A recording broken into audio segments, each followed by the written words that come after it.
Summer pack social studies for class 3। Last week में हमने इसके पेज नंबर 7 तक किया था। आज हम पेज नंबर 8 से स्टार्ट करते हैं। सबसे पहले आप यहाँ पर डेट मेंशन कीजिए। जिस दिन भी आप ये काम करें उसी दिन की यहाँ पर डेट मेंशन कीजिए।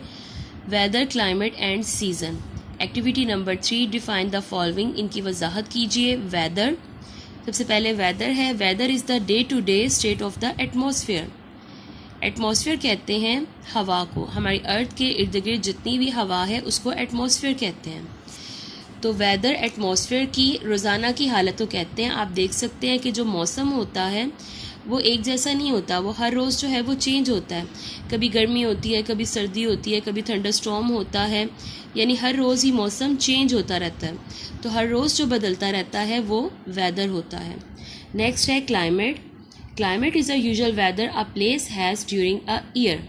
क्लाइमेट किसी भी जगह का आमतौर पर वो वेदर है जो एक साल के दौरान रहता है। जैसे आप देखते हैं कि लाहौर में दूसरे मौसम भी हैं, लेकिन साल का ज़्यादातर हिस्सा मौसम गर्म रहता है। तो हम कह सकते हैं कि लाहौर का क्लाइमेट गर्म है। लास्ट है season. Different timing of weather during a year is called season. एक साल के दौरान मौसम के मुख्तलिफ जो औकात होते हैं उनको सीज़न कहते हैं। और स्टूडेंट्स, आप जानते हैं कि पाकिस्तान में आमतौर पर 4 सीज़न्स होते हैं, जैसे कि winter, summer, autumn and spring. और आप देखते हैं कि जब ईयर स्टार्ट होता है तो तब विंटर का सीज़न होता है, उसके बाद स्प्रिंग सीज़न आता है, फिर समर और फिर लास्ट में ऑटम, और उसके बाद अगेन विंटर आ जाता है। इस तरह ये साइकिल जो है वो चलता रहता है। Now open page number 9। Weather measuring tools. Weather को मैयर करने के लिए यानी उसकी पैमाइश के लिए जो है वो औजार। Activity number 4, identify and label different weather measuring instruments. ये जो आपको नीचे कुछ पिक्चर्स दी गई हैं, आप इनको लेबल कीजिए और इनको पहचानिए कि ये कौन सा वेदर मेजरिंग इंस्ट्रूमेंट है। Briefly right about the work of each, और हर एक का जो है वो काम आपने बताना है। सबसे पहले आप देखें, यहाँ पर आपके सामने है एक वेदर वेन। ये वेदर वेन जो है ये इस तरह से बना हुआ होता है और इसके नीचे कंपास डायरेक्शन होती है। ऊपर का पार्ट जो है ये मूवेबल होता है, यानी ये हरकत कर सकता है। तो जब हवा चलती है तो ये जो है वो मूव करता है, और उसके बाद जिस तरफ की भी हवा चल रही है उस तरफ जाकर ये रुक जाता है। और इस तरह से हमें पता चल जाता है कि हवा नॉर्थ की है, साउथ, ईस्ट या वेस्ट की। तो इसका नेम है weather vane. It is use to find out the direction of wind. और इसका काम क्या है कि ये हवा की डायरेक्शन बताता है कि हवा किस तरफ को चल रही है। नेक्स्ट है रेन गेज। यहाँ पर एक बिकर है, इसके अंदर एक फिनल है। तो रेन गेज क्या होता है? It is use to measure rainfall. ये बताता है कि कितने मिलीमीटर बारिश हुई है।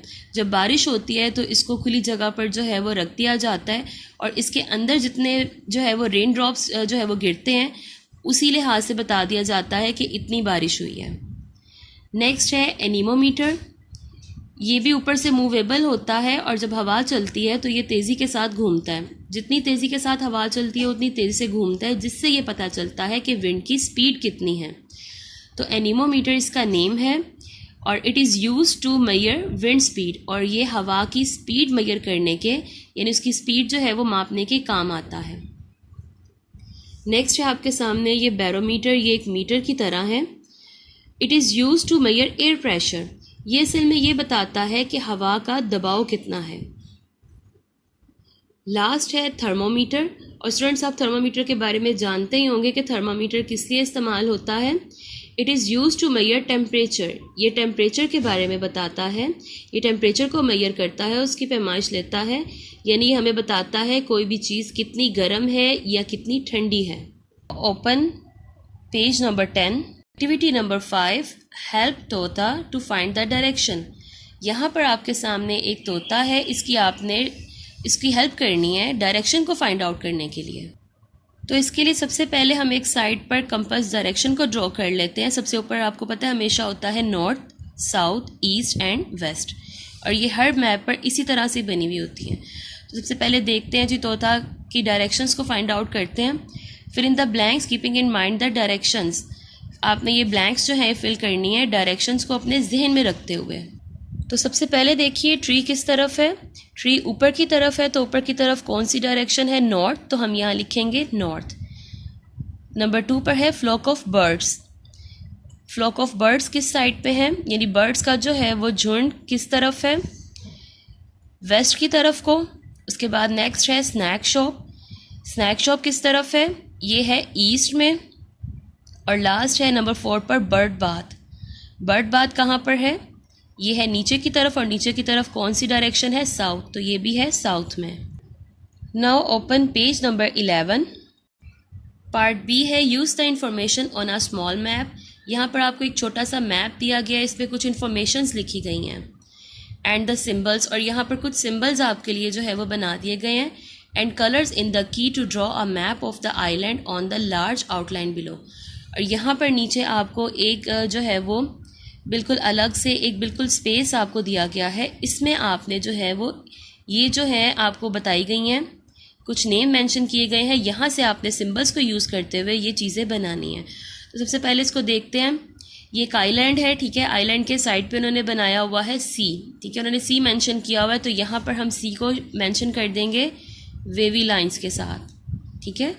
उसके बाद है माउंटेन्स, माउंटेन्स हम यहाँ पे देखते हैं, इन्होंने एक ट्रायंगल बनाया हुआ है, तो यहाँ पर हम कुछ 5-6 जो है वो माउंटेन्स ड्रॉ कर देंगे। नेक्स्ट है फॉरेस्ट, फॉरेस्ट को इन्होंने इस तरह से छोटा सा एक ट्री बनाया हुआ है, तो यहाँ पर हम 3-4 ट्रीज़ ड्रॉ कर देंगे, जो ये शो करेगा कि यहाँ पर हमारा फॉरेस्ट है। उसके नीचे है कैपिटल सिटी, तो कैपिटल सिटी को इन्होंने इस तरह से एक स्क्वायर जिसको जो है उन्होंने ब्लैक कर दिया है, इसके साथ इन्होंने मेंशन किया है, तो यहाँ पर हम कैपिटल सिटी जो है वो इस तरह से ड्रॉ कर देंगे।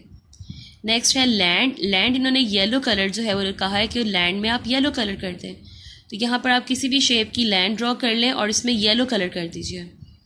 उसके बाद है डेजर्ट, तो डेजर्ट जो है इन्होंने यहाँ पर बनाया है एक रेक्टेंगुलर बॉक्स, तो यहाँ पर हम डेजर्ट को रेक्टेंगुलर बॉक्स के साथ शो कर देते हैं। तो इस तरह से हमारा ये मैप जो है वो कंप्लीट हो जाएगा, और इसके बाद आप इसमें प्यारे से कलर्स कर लीजिए।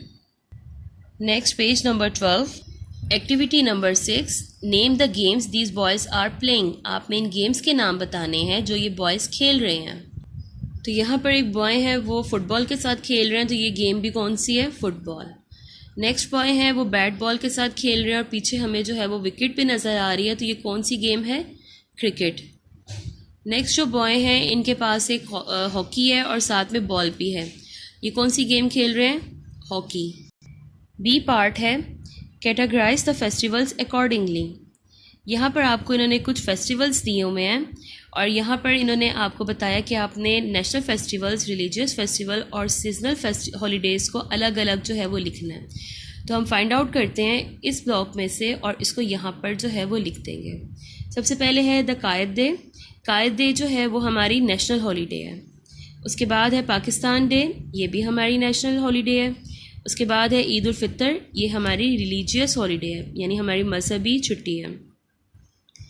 उसके बाद है ईद उल अज़हा, ईद उल अज़हा भी हमारी रिलीजियस हॉलीडे है। उसके बाद है इंडिपेंडेंस डे, ये हमारी नेशनल हॉलीडे है। उसके बाद है बसंत, ये सीजनल है, क्योंकि जब बाहर का मौसम शुरू होता है उस वक्त बसंत जो है वो मनाई जाती है। फिर है मिलादुन नबी, मिलादुन नबी भी हमारी रिलीजियस हॉलीडे है। Now open page number 13। यहाँ पर आपके सामने ये पूरा पेज जो है ये खाली है, यहाँ पर आप ड्रॉ या पेस्ट, ठीक है, आप कोई ड्रॉ करेंगे या आप पेस्ट करेंगे, कोई पिक्चर वगैरह लेकर वो पेस्ट कर लीजिए। एनी फेस्टिवल पिक्चर, किसी भी फेस्टिवल की, यहाँ पर आपके सामने जितने भी फेस्टिवल्स हैं इनमें से किसी भी एक फेस्टिवल की, यानी उस दिन आप क्या करते हैं, किस तरह से उस दिन को सेलिब्रेट करते हैं, ठीक है, आपने वो यहाँ पर या तो आप ड्रॉ कर लीजिए या आप उसको कहीं से लेकर स्टिकर्स वगैरह कोई पेस्ट कर लीजिए।